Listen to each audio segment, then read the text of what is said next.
Disclaimer, ये video सिर्फ शिक्षा और जानकारी के लिए बनाया गया है। इसमें दी गई जानकारी का गलत इस्तेमाल करना गैर कानूनी है और इस पर कानूनी कार्रवाई हो सकती है। इस ज्ञान का हमेशा एथिकल और जिम्मेदारी के साथ उपयोग करें। धन्यवाद। Hi everyone, how is it going? Welcome to the day 4 of our Learn Ethical Hacking in 30 Days series। और आज हम बात करेंगे रिकॉनेसेंस की। पिछली वीडियो में मैंने एथिकल हैकिंग मेथोडोलॉजी के ऊपर रिकॉनेसेंस टॉपिक को डिस्कस किया था। वहाँ पे मैंने बताया था रिकॉनेसेंस के बारे में थोड़ा सा, लेकिन आज हम इसको डिटेल में जानेंगे। इस वीडियो से हम एथिकल हैकिंग मेथोडोलॉजी को इन डिटेल जानना शुरू करेंगे। सो जो फर्स्ट स्टेप था वो था रिकॉनेसेंस, तो आज हम उसी से स्टार्ट कर रहे हैं। So let's get started. So what is reconnaissance? Reconnaissance is the initial phase of penetration test or security assessment where the attacker gathers as much information as possible about a target, system or network. So reconnaissance एक ऐसा process होता है, जैसे कि मैंने आपको बताया था, जिसमें अटैकर टारगेट के बारे में ज्यादा से ज्यादा इंफॉर्मेशन निकालने की कोशिश करता है। अगर मैं इसको कल वाले एग्जांपल से समझाऊं, तो एक चोर को अगर बिल्डिंग में चोरी करनी है, तो उसे क्या देखना पड़ेगा बिल्डिंग के बारे में, कि बिल्डिंग में क्या क्या हमारे पास, कितनी खिड़की हैं, कितने दरवाजे हैं, क्या सीसीटीवी कैमरास इंस्टॉल है कि नहीं सिक्योरिटी के लिए। तो ये सारी चीजें रिकॉनेसेंस में आती है। फुटप्रिंटिंग भी बोलते हैं इसे हम। तो सिक्योरिटी पॉइंट ऑफ व्यू से हैकर इसमें जितनी ज्यादा इन्फॉर्मेशन हो सके उतनी ज्यादा इन्फॉर्मेशन गैदर करता है टारगेट के बारे में, उसके सिस्टम के बारे में और उसके नेटवर्क के बारे में। This phase helps the ethical hacker understand the system architecture, vulnerabilities and potential points of entry with the goal of identify weaknesses before attempting any exploits. तो इस फेज में क्या हैकर क्या कर रहा है, सिस्टम का जो आर्किटेक्चर है, कैसे सिस्टम को बनाया गया है, ठीक है। तो बिल्डिंग के एग्जांपल में कैसे बिल्डिंग बनी है, किस मटेरियल से वो बिल्डिंग बनी है, क्या उसमें कोई वल्नरेबिलिटीज है कि नहीं, जैसे कि हमने कल डिस्कस किया था। कोई ऐसी खिड़की जिसकी मदद से हम अंदर घुस सकें, कोई ऐसा दरवाजा जिसको हम लॉक पिक कर सकें या तोड़ सकें, और पोटेंशियल पॉइंट ऑफ एंट्रीज क्या हो सकती है उन वल्नरेबिलिटीज को एक्सप्लॉइट करके। तो जिसमें मेन गोल होता है वो क्या होता है, आइडेंटिफाई करना ऐसी वीकनेसेस को जिसको हम बाद में जाके एक्सप्लॉइट कर सकें और एक्सेस ले सकें। नेक्स्ट हमारे पास टाइप ऑफ रिकॉनेसेंस। तो रिकॉनेसेंस दो प्रकार की होती है। पहली होती है पैसिव रिकॉनेसेंस और दूसरी होती है एक्टिव रिकॉनेसेंस। और इसको डिटेल में जानते हैं। तो मैंने यहाँ पे एक टेबल बनाई है, जैसे कि मैंने कल बनाई थी, to list out the differences between the two techniques. So यहाँ पे हमारे पास एस्पेक्ट्स हैं and passive and active reconnaissance. सबसे पहले डेफिनेशन, पैसिव रिकॉनेसेंस होता क्या है। So passive reconnaissance involves gathering information without direct interaction with the target. Passive reconnaissance में जो भी टारगेट है आपके पास, उससे आप डायरेक्टली इंटरैक्ट नहीं करोगे। बिल्डिंग का एग्जांपल लूं मैं, तो आप खिड़की और दरवाजे को दूर से देखोगे कि वो किस चीज के बने हुए हैं, बिल्डिंग किस चीज की बनी हुई है, डायरेक्टली उसके पास जाए बिना, ठीक है। तो पैसिव रिकॉनेसेंस वो होता है जिसमें आप डायरेक्टली इन्वॉल्व नहीं होते हो, इंटरैक्ट नहीं करते हो टारगेट से। On the other hand active reconnaissance क्या होता है, it involves direct interaction with the target system to gather information. इसमें क्या करोगे, आप डायरेक्टली रिक्वेस्ट भेजोगे टारगेट को, या कुछ टेक्निक का यूज करोगे जिसमें आप डायरेक्टली इंटरैक्ट करोगे टारगेट से। बिल्डिंग का एग्जांपल लें, तो आप बिल्डिंग के पास जाके उन खिड़कियों को चेक करोगे कि इनमें से कौन सी खिड़की है मैं अंदर घुस सकता हूँ, मतलब उसके लॉक को चेक करोगे बाहर से कि कौन सी खुली हुई है कौन सी नहीं है, ठीक है।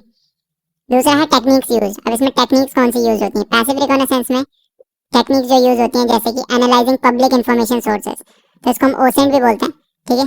पब्लिक इन्फॉर्मेशन, जितनी भी पब्लिक इन्फॉर्मेशन है किसी कंपनी के बारे में, किसी टारगेट के बारे में, गूगल सर्च से जो आपको मिल रही है, सोशल मीडिया प्लेटफॉर्म से जो आपको मिल रही है, ठीक है, उसकी वेबसाइट में जो कंटेंट डाला हुआ है उसके रिगार्डिंग, उसके ट्विटर पोस्ट या और लिंक्डइन पोस्ट से जो हमें इन्फॉर्मेशन मिल रही है, वो सारी किसमें आएगी, पब्लिक इन्फॉर्मेशन जो भी है, ठीक है, जो सब पब्लिकली अवेलेबल है, वो पैसिव रिकॉनेसेंस में आती है। क्योंकि इसमें आप क्या कर रहे हो, डायरेक्टली इंटरैक्ट नहीं कर रहे हो टारगेट से, आप सोशल मीडिया प्लेटफॉर्म का यूज करो एज अ नॉर्मल यूजर, और उसके बीच में आप एक तरीके से स्टॉक करते हो, but legally in passive reconnaissance. और एक्टिव रिकॉनेसेंस में हम क्या करेंगे, हम पोर्ट स्कैनिंग करेंगे, डायरेक्टली हम रिक्वेस्ट भेजेंगे एनमैप के उससे और देखेंगे कौन से पोर्ट्स ओपन है वेब सर्वर में। वल्नरेबिलिटी स्कैनिंग करेंगे और नेटवर्क प्रोबिंग करेंगे using tools like Nmap and Nessus. So vulnerability scanning का एक पॉपुलर टूल है नेसेस, जिसका हम यूज करेंगे वल्नरेबिलिटी ढूंढने के लिए, और एनमैप का यूज करेंगे पोर्ट स्कैनिंग के लिए। तो एक्टिव रिकॉनेसेंस में क्या कर रहे हैं, हम रिक्वेस्ट भेज रहे हैं, ठीक है। जब हम एनमैप चलाते हैं तो हमारे सिस्टम से सामने वाला जो टारगेट सिस्टम है या वेब सर्वर है, उसके पास रिक्वेस्ट जाती है इन फॉर्म ऑफ पैकेट्स, और उससे हमें पता चलता है कि कौन सा पोर्ट ओपन है और कौन सा पोर्ट क्लोज है, ठीक है। तीसरा है रिस्क ऑफ डिटेक्शन। तो इसमें क्या है, पैसिव रिकॉनेसेंस में जो रिस्क होता है वो लोअर होता है। So lower risk of detection as it does not involve direct interaction. तो इसमें हम डायरेक्टली इंटरेक्ट नहीं करते हैं, तो रिस्क क्या है डिटेक्शन का, बहुत लो है, पता नहीं चलेगा, ठीक है। अगर आप किसी कंपनी की वेबसाइट ब्राउज कर रहे हो, तो एज ए नॉर्मल यूजर आप ब्राउज करोगे ऐसे, जब तक आप उससे कुछ ऐसी हैकिंग रिलेटेड टेक्निक्स का यूज नहीं कर रहे हो, ठीक है। तो आप एज ए नॉर्मल ट्रैफिक या एज अ नॉर्मल यूजर ही देखे जाओगे। एक्टिव रिकॉग्निसेंस में अदर हैंड क्या होता है, हायर रिस्क ऑफ डिटेक्शन होता है due to direct engagement with the target system. अब जैसे आप एनमैप परफॉर्म करोगे यहाँ पे, ठीक है, एक टेक्निक का यूज किया आपने एनमैप का पोर्ट स्कैन करने के लिए। तो ये कौन कर रहा है, एक हैकर कर रहा है। सो ये क्या है, इसका डिटेक्शन रेट ज्यादा है क्योंकि आप वेब सर्वर में डायरेक्टली कुछ पैकेट्स भेज रहे हो। इसमें क्या कर रहे थे, आप नॉर्मली वेबसाइट स्क्रॉल कर रहे थे, लेकिन इसमें आप डायरेक्टली इंटरेक्ट कर रहे हो टारगेट से, तो रिस्क ऑफ डिटेक्शन बढ़ जाएगा यहाँ पे। चौथा पॉइंट है इन्फॉर्मेशन एक्यूरेसी। सो पैसिव रिकॉग्निसेंस में जो आपको इन्फॉर्मेशन मिलती है पब्लिकली, वो मे बी एक्यूरेट हो सकती है, मे बी नॉट, बिकॉज क्या पता कंपनी ने कुछ ऐसी चीजें उसमें डाली हो जो क्या पता झूठ हो, ठीक है, सिर्फ दिखाने के लिए। कई बार टेस्टिमोनियल्स होते हैं, कई बार क्लाइंट रिव्यूज होते हैं, क्या पता वो झूठ हो। सो पैसिव रिकॉग्निसेंस में जो भी आपको पब्लिकली डेटा मिल रहा है उसकी रिलायबिलिटी पे आप ज्यादा डिपेंड नहीं कर सकते, कर सकते हो but you have to take it as a grain of salt. And active reconnaissance में ऑन द अदर हैंड जो भी आप टूल्स की मदद से जो भी इंफॉर्मेशन आप गैदर करोगे, तो वो क्या है, directly engaging with the target. So आप डायरेक्टली इंटरेक्ट करके जो भी इंफॉर्मेशन निकाल रहे हो, so most of the time क्या रहेगी, एक्यूरेट रहेगी as compare to passive information gathering. ठीक है, आगे बढ़ते हैं। नेक्स्ट हमारे पास पॉइंट है वो है रिसोर्स इंटेंसिटी। सो पैसिव रिकॉग्निसेंस करने के लिए वेरी लेस रिसोर्स आपको चाहिए होते हैं, ठीक है, क्योंकि आप इसमें क्या पब्लिकली इंफॉर्मेशन जो डेटा है उसको आप एक्सेस कर रहे हो। सो उसके लिए क्या चाहिए आपको, एक सर्च इंजन, गूगल की मदद से आप 10 चीजें निकाल सकते हो कंपनी के बारे में। Active reconnaissance on the other hand उसमें क्या है, अलग अलग टूल्स लगते हैं, अलग अलग रिसोर्सेज लगते हैं। लेट्स से आपको एनमैप चलाना है, so you should have a Linux machine, या फिर आप विंडोज में सेटअप करो एनमैप को, ठीक है। तो इसमें क्या है, एक एक्सटर्नल टूल लग रहा है आपको, जबकि पैसिव रिकॉग्निसेंस में ऐसा कुछ नहीं है। आप गूगल किसी भी डिवाइस में खोल के पैसिव रिकॉग्निसेंस कर सकते हो, बट एक्टिव रिकॉग्निसेंस के आपको सर्टेन टूल्स लगते हैं। नेक्स्ट है vulnerability identification. So limited ability to identify vulnerability since it does not interact with the target. Passive reconnaissance में ऐसा बहुत कम होगा कि आपको कोई वल्नरेबिलिटी डायरेक्टली मिलेगी, ठीक है। आप किसी सर्विस का वर्जन पता कर सकते हो। इसका मैं एग्जांपल देता हूँ आपको। लेट्स से आप इंस्टाग्राम अकाउंट स्क्रॉल कर रहे हो टारगेट कंपनी का, और वहाँ पे आपको एम्प्लॉयज की कुछ फोटोज मिली, ठीक है। उस फोटोज में आपको एक लैपटॉप दिखाई दिया जिसमें एक सॉफ्टवेयर चल रहा था एडोबी का, एंड उस एडोबी का सॉफ्टवेयर का वर्जन आपको वहाँ पे दिखाई दे रहा था ना। उस एडोबी के वर्जन को जब आपने गूगल करा तो आपको पता चला कि वो एक आउटडेटेड वर्जन है और उसका एक नॉन एक्सप्लॉइट पब्लिकली अवेलेबल है, तो उसकी मदद से आप हैक कर सकते हो।